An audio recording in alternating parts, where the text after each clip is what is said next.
एक आदमी पुणे के एक मारुति शोरूम में एंटर करता है। उसकी सैलरी 45,000 पर मंथ। वो एक कार देख रहा है जिसकी कॉस्ट 12 लाख रुपए है, मतलब उसकी 2 साल की सैलरी से भी ज़्यादा। फिर भी वो कार ले लेता है। सेल्समैन स्माइल करता है, बैंक लोन अप्रूव कर देता है और सब घर खुशी खुशी चले जाते हैं। लेकिन सच बोलो, क्या ये कहानी कोई सेंस बना रही है? इंडिया में आज 80% से ज़्यादा कार लोन्स पे खरीदी जाती है। कैश नहीं, सेविंग्स नहीं, लोन। और ये सब एक ऐसी कंट्री में हो रहा है जहाँ पर average house hold income 3 lakh per year से भी कम है। पर फिर भी लोग 10 लाख, 15 लाख, 20 लाख की गाड़ी EMI पे ले लेते हैं, हर महीने मास स्केल पे। चलो थोड़ा टाइम में पीछे चलते हैं और अर्ली 2000 की बात करते हैं। इंडिया अभी लिबरलाइजेशन के बाद ग्रो कर रहा था। मिडिल क्लास बढ़ रहे थे, इनकम बढ़ रही थी, लेकिन एस्पिरेशंस इनकम से 15 साल आगे चल रहे थे। कार एक सपना थी। मारुति 800 के लिए लोग सालों तक सेव किया करते थे। लोग कैश देते थे और एक ही कार को सालों तक चलाया करते थे। लेकिन फिर 3 चीज़ें एक साथ हुई जिसने सब कुछ बदल दिया। पहला, इंटरेस्ट रेट नीचे आए। RBI ने 2000 में ग्रेजुअली रेट्स कम किए। सडनली लोन लेना इतना पेनफुल नहीं रहा। दूसरा, बैंक्स एग्रेसिव हो गए। प्राइवेट बैंक्स ने रिटेल लैंडिंग डिस्कवर की और ऑटो लोन्स इसके लिए परफेक्ट प्रोडक्ट थे। ऐसा क्यों? क्योंकि कार कोलेट्रल है। EMI नहीं दी, कार ले लेंगे, सिंपल। इसलिए बैंक्स ने ऑटो लोन्स एग्रेसिवली पुश किए। तीसरा, जो सबसे कम लोग समझते हैं, कार कंपनीज और बैंक्स ने क्वाइटली पार्टनरशिप बना ली।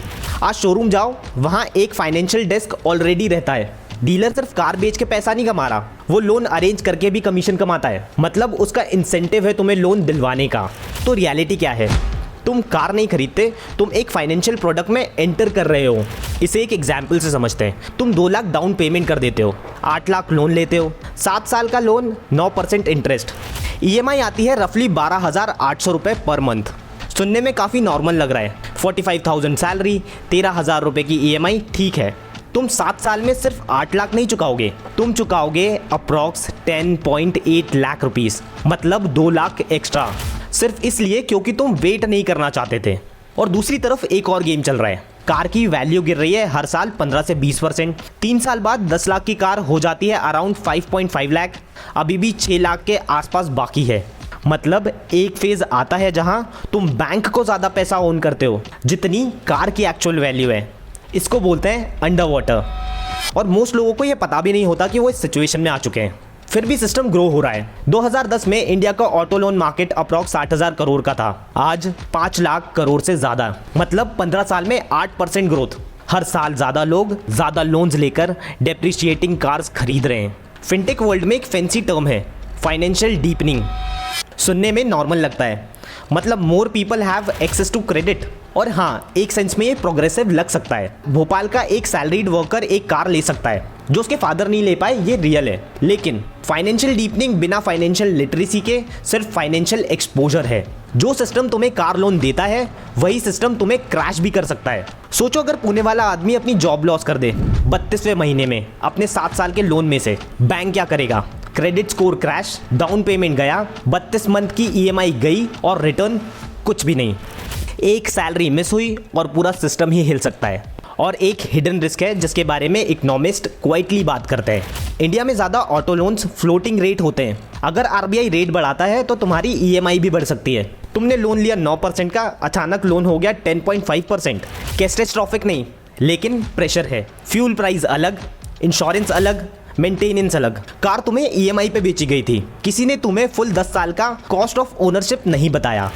अब सबसे इंटरेस्टिंग पार्ट, जो लोग तुम्हें कार बेच रहे हैं उन्हें ये सब पता है। बैंक को पता है, रेगुलेटर को पता है, और टेक्निकली कोई भी गलत नहीं है।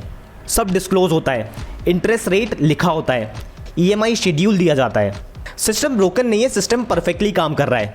नेक्स्ट टाइम जब तुम बिलबोर्ड देखो, car starting at 4,999 per month, याद रखना ये कार की प्राइस नहीं है, ये सिर्फ मंथली एंट्री टिकट है नेक्स्ट 7 साल के लिए। Interest, insurance, maintenance, depreciation, opportunity cost.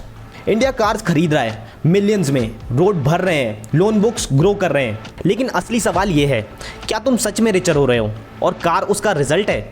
हम फ्यूचर से बोरो करके आज रिच होने की कोशिश कर रहे हैं, और ये पूरे सिस्टम में no bank, no dealer, no manufacturer, किसी का भी इंसेंटिव नहीं है तुम्हें इसका आंसर ढूंढने में हेल्प करने का।